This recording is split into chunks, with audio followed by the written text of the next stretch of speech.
Assalamualaikum warahmatullahi wabarakatuh. Selamat malam. Kembali lagi bersama kami, pembahasan tentang kitab-kitab Islami dan sejenisnya. Sedang bersama kami Mas Tanfidul Azmi. Mas Tanfidul Azmi ini alumni IAT tahun 2000 lulus tahun 2018. Sebelumnya pernah mondok di Sarang, muridnya Mbak Maimun. Ya, tentang ini nggak apa-apa Mas, santai aja. Iya lah, ngono lah. Pembahasan tentang Al-Quran dan maknanya, karya Prof. Quraish Shihab, dan kaidah tafsir karya Prof. Quraish Shihab yang akan dijelaskan oleh Mas Asmi. Bagaimana menurut Mas Asmi tentang kedua buku ini? Al-Quran dan maknanya dan kaidah tafsir. Bagi saya dua buku ini adalah dua buku yang wajib sekali dimiliki oleh setiap mahasiswa tafsir. Minimal dua buku ini harus dimiliki. Kenapa? Yang pertama, kalau kaidah tafsir, karena memang kita jurusan tafsir tentu seringkali berkutat di dunia ulumul Quran dan kaidah-kaidahnya, sehingga buku ini juga layak untuk dimiliki.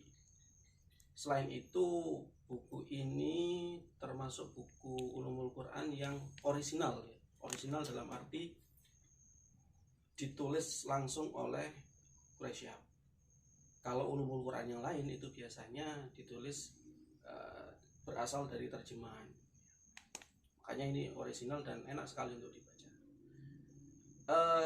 Kalau yang kedua, yang Al-Quran dan maknanya. Al-Quran dan maknanya, ini diperlukan untuk setiap mahasiswa IAT yang ingin mengerjakan makalah atau skripsinya. Karena ini terjemah yang menurut saya itu adalah terjemah yang paling bagus dari sekian banyak terjemah-terjemah yang beredar di toko-toko. Misalnya ya, kita bandingkan dengan terjemahnya yang paling booming saat ini adalah terjemahnya Gus Baha di sini. Antara terjemahnya Gus Baha, meskipun itu bukan tulisannya Gus Baha sebenarnya, itu Gus Baha hanya sebagai musahih di situ ya. Tapi yang dikenal adalah terjemah Gus Baha. Dibandingkan dengan ini, terjemah ini jauh lebih enak dibaca, jauh lebih banyak penafsirannya begitu. Sedangkan kalau terjemahnya Gus Baha itu sangat kaku menurut saya, sehingga tidak ada kata-kata sisipan yang dimasukkan sehingga bisa membuat pembaca itu menjadi nyaman membacanya. Kalau ini memang benar-benar enak sekali dibaca, seperti tafsir sebenarnya. Seperti tafsir, kalau Gus Baha itu ya terjemah letterlek apa adanya gitu ya. Kalau ini kan terjemah tafsiriyah istilahnya, terjemah tafsiriyah dan terjemah tekstual gitu. Nah, kalau kategori terjemahnya Gus Baha itu terjemah tekstual, kalau ini tafsiriyah. Ada lagi misalnya terjemahnya Kemenak, ini masih lebih baik daripada terjemahnya Gus Baha menurut saya ya. Ini perspektif saya ya. Terjemah Kemenak itu lebih baik daripada terjemahnya Gus Baha. Kenapa? Karena kalau terjemahnya Kemenak itu di depannya itu ditambahi dengan beberapa isu tentang ulumul Quran dan tentang sejarah Al-Quran. Kalau terjemahnya Gus Baha tidak, langsung terjemah begitu. Nah, ini juga lebih baik daripada terjemahnya Gus Baha karena di sini sudah dilengkapi dengan misalnya keutamaan surat, kemudian konten secara umum surat apa saja itu, kontennya apa saja itu di belakang ini juga dijelaskan sama Pak Quraish. Jadi menurut saya kalau dibandingkan antara tiga terjemah ini, yang paling baik adalah terjemahnya Pak Quraish, karena ini terjemah tafsiriyah. Kalau terjemah Kemenak atau terjemahnya Gus Baha itu bisa dikategorikan terjemah yang sebenarnya ya, kalau menurut kita ikut pendapat ulama-ulama terdahulu, itu termasuk terjemah yang haram atau yang tidak boleh, karena Al-Quran tidak bisa diterjemahkan kan begitu. Berbeda dengan punyanya Pak Kures. Pak Kures sendiri judulnya adalah Al-Quran dan maknanya, bukan dan terjemahnya. Hanya Pak Kures tidak mau terjemah itu sebenarnya. Oleh sebabnya alasannya memakai Al-Quran dan maknanya. Ya, istilahnya Al-Quran dan maknanya, bukan Al-Quran dan terjemahnya. Kalau Gus Bah dan ini pakainya Al-Quran dan terjemahnya. Ya mungkin beliau mengikuti mazhab yang membolehkan. Tapi kalau menurut Pak Kures dan misalnya siapa Gusmus itu ya sepakat melarang gitu ya, melarang terjemah Al-Quran. Kalau ini bukan terjemah sebenarnya, ini adalah tafsir gitu ya, tafsir Al-Quran, tapi diuraikan secara sangat ringkas sekali. Jadi bagi saya dua buku ini adalah buku yang harus dimiliki oleh mahasiswa tafsir, khususnya kaidah tafsir ya. Kalau kaidah tafsir ini dilengkapi dengan di belakang sendiri, itu dilengkapi dengan pembahasan tentang hermeneutika. Jadi menurut Pak Kures hermeneutika itu bagaimana?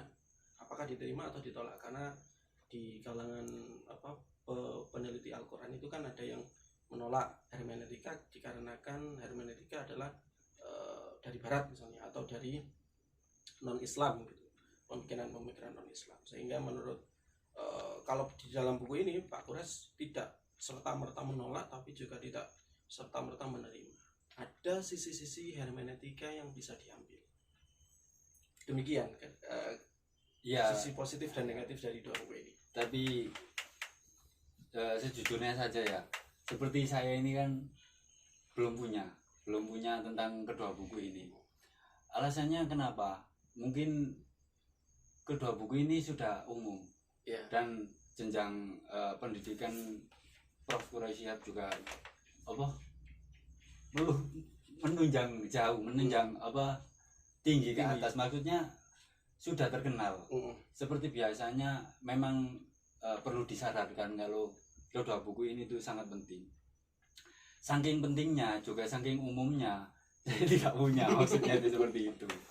Kan kalau orang bisa dilihat hebat itu kan kalau orang ini tidak mempunyai sesuatu yang umum dimiliki orang-orang, kan seperti itu. Oh, gitu. Iya. Ya, perlu kesadaran lah, perlu kesadaran. Sebenarnya Mas Hasmi juga harus menunjukkan sesuatu yang umum di dalam rahasia sesuatu yang umum. Jadi kedua buku ini kan bagi anak-anak tafsir, bagi anak-anak hadis kan sudah umum. Ya. Sesungguhnya ada rahasia atau ada sesuatu yang menarik yang harus dicari dari kedua kitab ini atau buku ini, agar mereka tertarik untuk memilikinya seperti saya gitu loh. Karena kedua buku ini atau khususnya kaidah tafsir ini di kalangan mufassirin, di kalangan mahasiswa tafsir pasti menjadi rujukan diskusi, rujukan pembicaraan, rujukan pembahasan. Jadi pembahasannya ya berkutat pada kaidah tafsir ini. Sesungguhnya kan banyak sesuatu yang rinci, sesuatu yang harus diketahui dari keumuman tersebut. Ya kalau yang dicari adalah hal-hal yang tidak umum gitu ya, misalnya tidak umum, tentu dua buku ini bukan jawaban. Karena buku ini untuk orang-orang dasar atau gimana? Ya untuk pengantar ya, pengantar bagi teman-teman yang ingin mendalami ilmu tafsir. Ini pengantar saja, tapi secara rinci tentu beliau ya nggak setipis ini istilahnya, mungkin ya nggak setipis ini untuk menjelaskan lebih rinci tentang ulumul Quran. Mungkin kalau ingin lebih rinci tentu di misalnya Al-Itqan gitu ya, karya As-Suyuti, atau di misalnya di Faidul Khabir misalnya, Faidul Khabir karya Syekh Mahfud At-Tarmasi, itu juga menjelaskan tentang dua malah dari kitab Al-Itqan dengan Itmamud Dirayah di Qurra'in Nuqayah. Jadi dua kitab ulumul Quran karya Imam As-Suyuti. Kalau Al-Quran dan maknanya ya seperti tadi, keistimewaannya tentu terjemah yang lebih halus, yang lebih enak bagi kita orang Indonesia untuk membacanya gitu. Itu sih kalau dari saya gitu.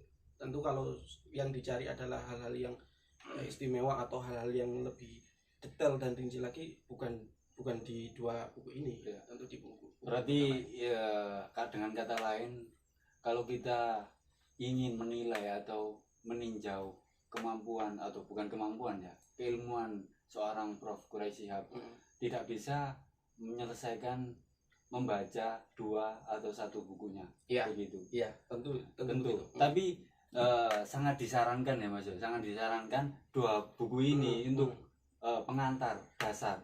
Setelah itu terserah kalian. Iya. Karena karya Quraisy Shihab kan juga banyak Ya. seperti itu.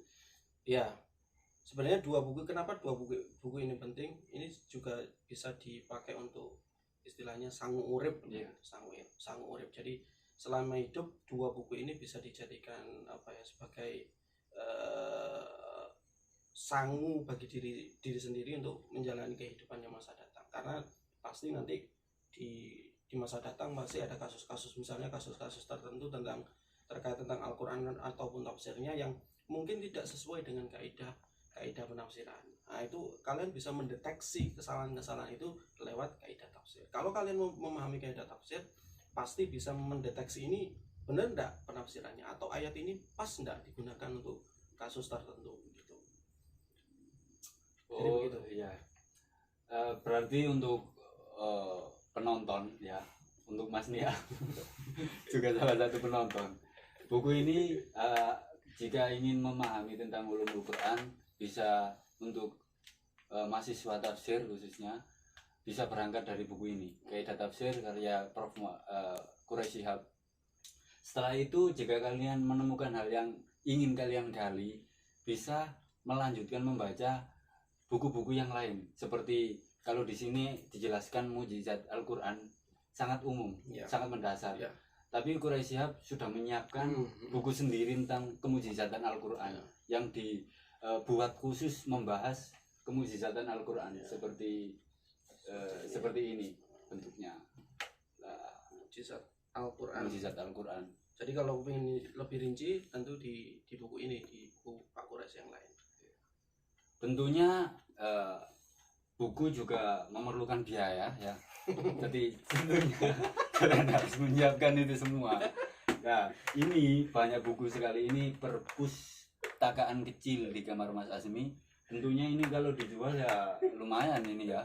Ya, kalian harus menyiapkan itu semua. Kalian harus mengorbankan dompet kalian sekosong-kosongnya untuk menyiapkan buku-buku yang kalian ingin kalian kecil. Ya kurang lebihnya seperti itu saja kami sampaikan, dan assalamualaikum warahmatullahi wabarakatuh. Waalaikumsalam warahmatullahi wabarakatuh.